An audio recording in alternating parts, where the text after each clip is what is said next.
What attracted me to Jacqueline and WiseTribe was the fact that I thought her concept gave us a chance to replace the government. Worst case, to downscale the government. I believe that if we're going to solve social problems, the best way to solve them is with social entrepreneurship. So for example, the lady with the school, it's a great idea. I really like it. I spent 3.5 years working on a project called One Laptop Per Child, selling laptops to governments that were then given to children for free. And so when the lady said that she was growing all this free food and then she was going to give it away, my thought was sell the food, take the money and use it as scholarships so that disadvantaged children could come to the school. That's the way my head works, all right? I'm really not as socially motivated as all of you. I'm much more motivated by the problem. I just want to solve the problem. And I think that a big part of the problem is that we have all become almost excessively reliant on the government. And that needs to change. But the good news is, it's going to be a lot easier than you think to downsize the government or reduce our reliance on the government. Jacqueline mentioned at the very beginning of the event about this fact that we're increasingly becoming networked. Everybody remember? I think she used network 16 times in her introductory remarks. Now it turns out that there's a science of network. In fact, there's a very good book written by a man named Sandy Pentland at MIT, all about the latest thinking related to networks. Well, there's one interesting thing about networks. When networks are small and disorganized, a large node always appears.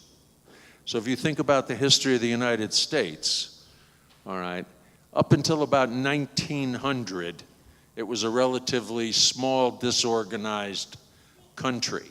And what was the dominant node that emerged? That dominant node was actually the government, okay? So the government emerged because the network was disorganized. And then in the 1920s, it actually got stronger because of the Depression. And then World War II made that node, the government, even stronger.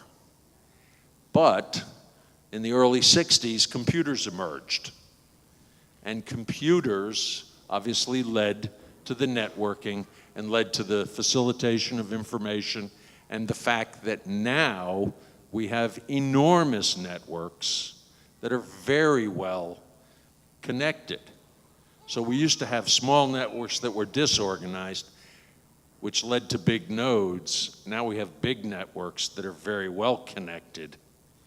Why do we still need the big nodes? So we're actually at a point in history where we could reverse the trend of big government and almost do it naturally because we have this substitution. And what I want to do to reverse this trend in big government is I want to take advantage of the energy and the vision and the desire of individuals and try to get those individuals focused on big problems that we can fix as, essentially self-organized networks devoted to the problems. And when you look at the problems that you guys identified, you picked education and you picked the environment. There's probably no bigger problems in the United States than education and the environment. There's a group of people at MIT that say we've waited too long. We've screwed the planet, all right? And then they tell you, would you please look at the animals that have survived for a very, very long time? We don't have any of those characteristics, right? We don't have big shells, and things like that. if we don't fix it right now, we could conceivably perish and leave the planet to the turtles, okay? So this is what I want to get people to do, is take advantage of the fact that we're so well networked, not rely on the government, take it in our own hands, and tackle big problems. The only comment I would make about what we saw today is I would like you to all think about your solutions to problems as prototypes,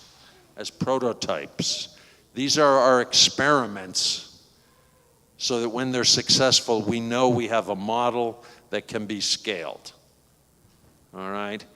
I really don't think there's much value in working on small problems. I always tell the story about dog shelters, right? Between Miami and Jacksonville, there's some ridiculous number of dog shelters, right? Like 260, and every one of them duplicates all the same functions, which is great for the dogs, but it's not very efficient, all right?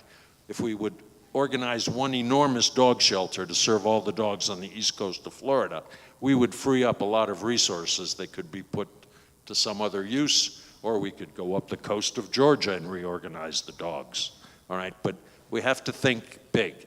The power of what WiseTribe is about is that it will self-organize into networks to solve any problem, and we just have to have the courage to go after the big, important problems.